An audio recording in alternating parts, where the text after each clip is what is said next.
Hey guys, it's Swankivy again, and I'm back with another video. This is a follow-up to my Asexuality Top 10, and this is one I call the Honorable Mentions. These are all questions and comments I've gotten regarding asexuality that do not make the top 10 because they aren't quite as common, but I still hear most of them pretty often, and so I wanted to make a follow-up video to address these. Now, I'm going to go real fast because I kind of have a time limit on these videos, so forgive me if it ends up sounding a little ranty. Here I go. First comment, you don't know what you're missing. Well, somehow I doubt that. One taste of sex is going to turn me into a raging nymphomaniac. So I really don't think that I'm going to do it unless or until someone makes me want to, and I don't see that happening. So, I'm happy the way I am, and I've heard a lot of people try to argue, oh, well, blind people are sometimes happy the way they are, deaf people are happy the way they are, and they have a disability and they're missing something, and, I love music, so they're like, oh, wouldn't you want a deaf person to be able to hear the beautiful songs that you love? And, I think, quite honestly, it could be expensive and painful and risky and possibly ineffective to give that person those hearing implants that could make them able to enjoy it. So who knows if it would even work, and plus there are all those other factors. And on top of that, you don't know what the deaf community is like. Maybe that person really does have something that you don't know anything about, that you'll never get because you're not deaf. So, you can enjoy the song, they can enjoy their community, they're happy the way they are, and quite honestly, medically trying to fix me to enjoy or tolerate sex through therapy and, hormones or something like that, that could also be expensive and risky and time-consuming and all kinds of other things. It could even make me dependent on hormones for the rest of my life, just so I could get, tingles in my naughty bits and make other people happy with what I decided to do about my sexuality. So, quite honestly, and I keep saying quite honestly, because it is honest, I would rather stay the way I'm made. And there's something to be said for that, I think. So, okay, next one. I'll give it up. You're just trying to be weird. That's stupid. There's no need for me to try to be weird, and I don't really get anything out of it. It kind of pisses me off that people are sometimes so arrogant as to suggest that my choice has anything to do with them. Shut up. So, next question or comment. Some people say, but don't you want to have children? Don't you know the purpose of life is procreation? Well, for me, the purpose of life is to live it.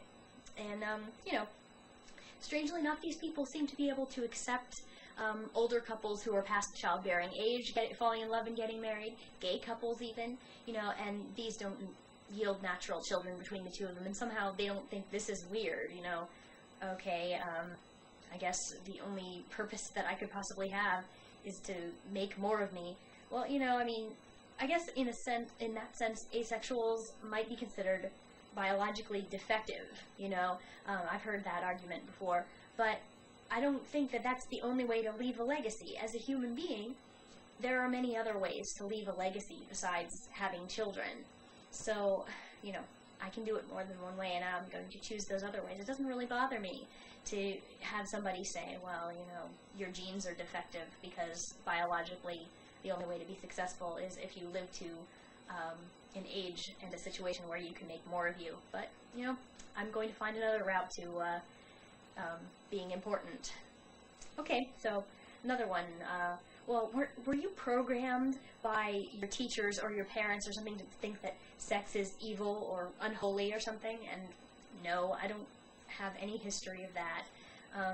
Sex was a very open topic in my family. My mom even gave me condoms when I went to prom. It was an open thing, and it was totally fine. Plus, I have two younger sisters who were raised in the same atmosphere, same community, everything.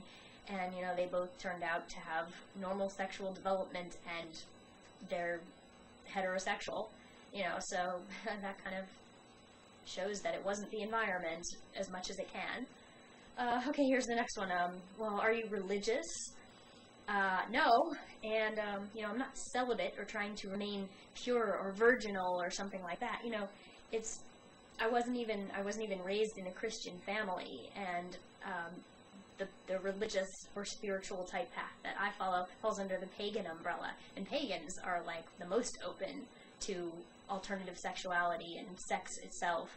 They tend to see it as a ritual of love and pleasure and, all things that all rituals of love and pleasure are my rituals, says the goddess, you know, that kind of stuff. So, you know, no, it's not a religious thing. Some people say, why do you think sex is so bad? I don't. I'm actually pretty sex positive, as I've said in another video, for an asexual. So, you know, I'm very liberal about my ideas about what's okay in sex. You know, obviously I have no problem with alternative sexuality, and, you know, I don't even think you necessarily have to be in love. You know, if both of you, as long as both of you know that you're not doing it for love, as long as it's not some guy saying he loves the girl just to get her in bed and then he leaves her in the morning, you know, that's uncool. So, I mean, as long as the two people that, you know, or more than two people, as long as everybody involved knows what they're getting into, I don't see any problem with it at all. So, you know, it's fine if it's your bag. Okay, I've heard this a lot. I admire that you're saving yourself. I'm not saving myself. I'm not. I'm prepared to live a life without getting married, without having sex, if it never happens to me and it's looking like it won't. So, you know, I'm not waiting for the right person, okay? So, you're into animals. No. Nothing turns me on, and that includes sheep. Is that really so hard to understand? Next. I feel so sorry for you, living such an empty, horribly meaningless life. You must be a cold, unfeeling bitch. I kind of get snippy when I hear the same things over and over again. People judging me and getting this idea that my life is empty because I don't have a partner. And so sometimes when I challenge back, these people think I'm bitter. But it's just that I'm just really tired of being judged. And who are they to say what my life must be like because I don't have a partner? You know, my life is really full and rewarding. And I don't really care if you don't believe me because I don't have to prove it. I'm here, and that's enough proof. You'd probably be surprised by the level of passion that I go at my life with. You know, I mean, I'm a singer, I'm a writer, I'm an artist. I do all kinds of things with so much energy and drive that some people are actually shocked by it. You know, they're like, wow, you have a lot of passion for life. You know, so all I can really say to those people is, how dare you? You have no idea. So, some people say, so why are you talking so much about this all over the internet if it's no big deal to you? I mean, why do you feel like you have to defend it? Here's why.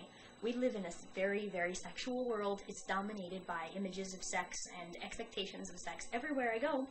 And, you know, attitudes toward my approach to life are anywhere from confused to abusive. So, to tell you the truth, you know, I would really just like to spread awareness so that people don't go around thinking asexuals are all sick or trying to fix us, or, you know, just imagine what it's like to go through life, like me, with people assuming that single means looking, or, you know, and treat me like I'm probably looking. Or, you know, imagine people just talking behind your back all the time, wondering, oh, what must be wrong with her? So there must be something really weird about her if she's that age and she's not married yet. You know, wonder why a girl like her isn't married or with anyone. She's probably gay. You know, I mean, just all these misconceptions. Imagine telling the truth about yourself and getting questions and comments like these constantly. So, you know, I want to be able to tell the truth and have people believe me. And, you know, maybe have questions, but, you know, not challenge everything that I say by trying to think that my life needs to change in order for me to be happy.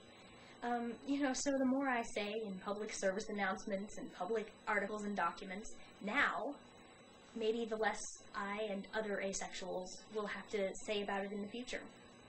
So, another one is, you don't get horny? No, I don't. Yes, I'm a freak. Thanks very much for your opinion.